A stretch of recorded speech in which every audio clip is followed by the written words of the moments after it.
Hello, world, and welcome to the Common Sense Man's News and Talk Show. Excuse me. On this Friday, April 6th, 2018. This is a show where we're going to discuss different news from different sources on the internet and discuss it in a common sense way, out in the open, trying to bring the right and the left and the right together a little bit more to better understand what's happening in this world. Because I think a lot of it is misunderstood and probably misguided and misinterpreted, and probably some fake news out there.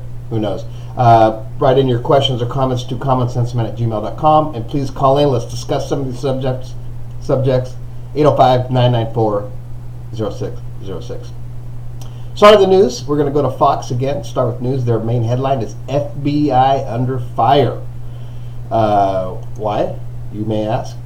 FBI's rare terror trial loss in Orlando, the latest misstep for embattled bureau. What they're referring to is the widow of the nightclub killer there back in Orlando.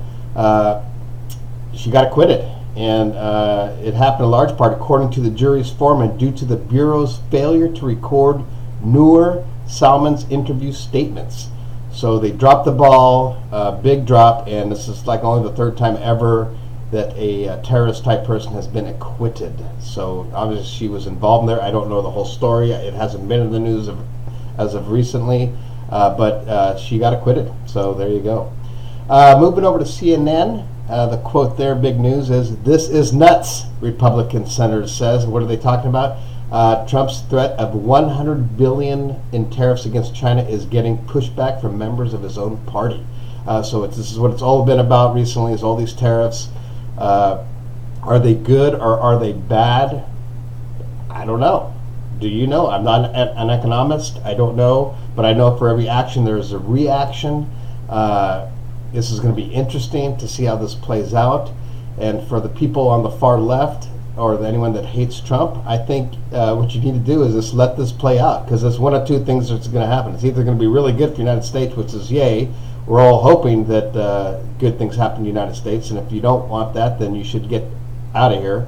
I don't care if you hate Trump or not, but if it's good for the United States, if it works out, great, that's great. And if not, if it doesn't work out, well then you could do your finger point and say, see, we told you Trump's a piece of you-know-what, he doesn't know what he's doing. So it's a win-win, really. Just let it work out. Because is it going to affect us? It could affect us in some pricing of products, but if you really probably didn't pay attention, it wouldn't affect you. Moving over to CNBC, their headline right now is "Manufacturing Industry Leads Job Gains." So and that's continuing the comeback under Trump. So there's positive things coming under Trump with increased jobs, but the jobs in the economy in March did add just 103,000 jobs, which is below what they were anticipating. So good, bad. Like I said, every action is a reaction. Blah, blah, blah. Another little minor headline I think is interesting here on CNBC is Trump will skip White House Correspondents' Dinner for the second year in a row. There you go. He's afraid of the correspondents, of the news people. Moving over to USA Today, U.S. imposes new sanctions on 7 Russian oligarchs and 17 officials. I don't even know what that word is. Someone help me with that one. Oligarchs. Oligarchs. I guess I could look that up on dictionary.com, but I'm not going to. Anyways, not really anything else going there. It seems like every day that the big news has something to do with Trump doing something. Go over to the BBC. This is this is our little news place from the UK. Their main headline is "Ex-spy is improving rapidly after poisoning." This is regards to the the poison happened, I guess that was last month or 2 months ago. Russian Sergei Skripal is no longer in critical condition, doctors say, after nerve agent poisoning. So there you go. He is making a bit of a comeback. Other big news is, and we're going to get to this because it's on different sources here. It's not only the regular news sources, but on the sports and the TMZ, is Conor McGregor arrested in New York for an assault charge for throwing if you haven't seen the video, look online. He's throwing a barricade at a bus full of his fellow fighters, I guess. It's ridiculous. So who knows what's going to happen there. moving over to ESPN. Okay, it's second day of the Masters. Tiger didn't do that great yesterday, but he's not out of it. He's 1 over. But the man who tore it up with like 5 birdies in a row at one point is Jordan Spieth. He leads, I believe, at 6 under. Yes, it is 6 under.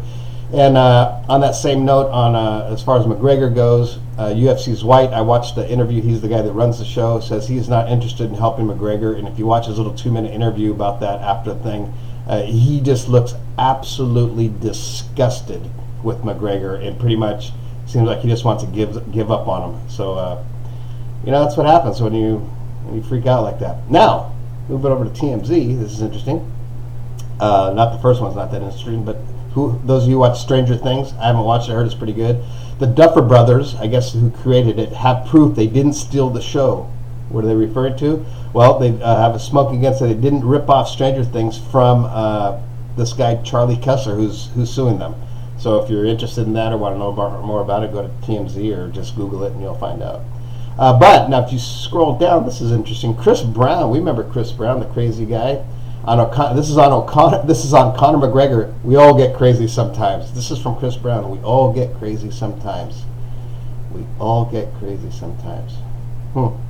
Interesting. Okay, well, take that for what it's worth.